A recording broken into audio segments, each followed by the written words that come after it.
A'udhu billahi minash shaitanir rajeem. Bismillahir Rahmanir Rahim. On the subject of the levels of the nafs, who knows himself will know his Lord.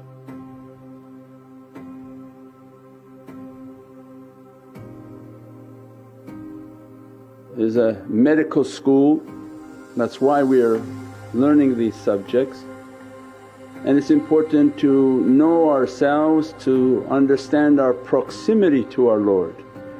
That because of the fayaz of the shaykhs and the blessing and energy that dressing upon them, people become drunk thinking they've achieved something.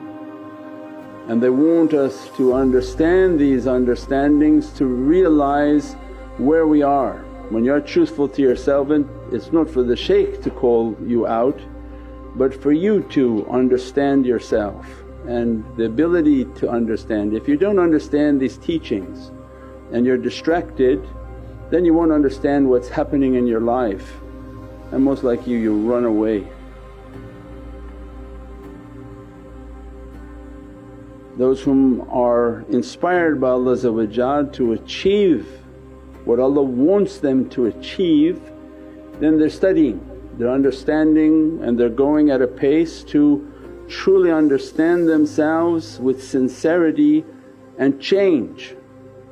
But they don't know why they're studying, they're not paying attention. Then when a test comes, that same day they will actually come and ask, oh my gosh, I was just insulted. Where were you when these discussions were taking place? That's not good, and in any school you go to you'll fail like that. So we'll start again. Nafs amara, this is the evil self. This first level of the development of man expresses itself in selfishness, arrogance, hardness of heart, oppression of others, lack of gratitude, ambition, stinginess, envy, anger, cynicism, laziness. At this stage, the rational self and human conscience have been overtaken by carnal desires. This is for us our own diagnosis, like a medical class. You read what they describe, these awliyaullah, from teachings of Prophet. This is the immense science of the self. So when you see somebody of these characteristics, they're nafs amara, that they are not accepting anything from the heavens, and their understanding is to enjoy this life with whatever ability they can, regardless of who's affected, who's helped and who's harmed by it.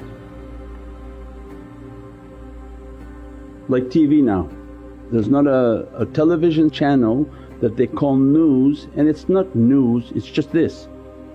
It's a whole bunch of nafs amara people sitting in front of a camera displaying all these characteristics, what they call talk shows, commentary. There's no more news on the television, there's nobody reporting news.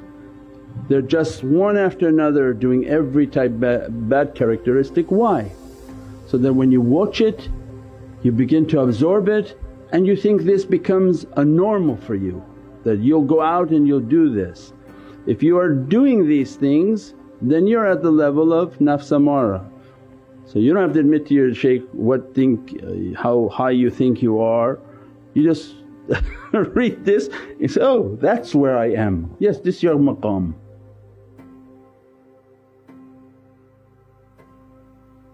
This nafs is our worst enemy, who is living inside of us, dominating and tyrannizing us and keeping our human soul imprisoned and forgotten in the depths of our subconscious. Because we allow the nafs to lean towards material values, to take pleasure only in worldly life, our nafs has become almost animal-like, while its shape remains that of a human being. So then understanding these, and then we ask ourselves, am I that? So when people understand they have a lot of bad desires, a lot of bad characteristics, they're not changing their characteristics, then this is to understand that this nafs of mine is at that level and it continuously pulling me towards the badness. So we come to tariqah because they're showing there's no help for you with yourself. There is no self-help, has to be through Allah giving guidance. When Allah gives guidance, He dispatches the lion tamers, so that to begin to send an energy, a teaching, a reality, stop what you're doing. And by accompanying these associations and watching the teachings, taking the fires and the lights of these teachings, making the madad and the ta'weezes and all of these things are all the implementations to lift amara out and to take the servant out of a deceitful character and to acknowledge Allah, to feel it, to love it and to understand the Divinely Presence, inshaAllah.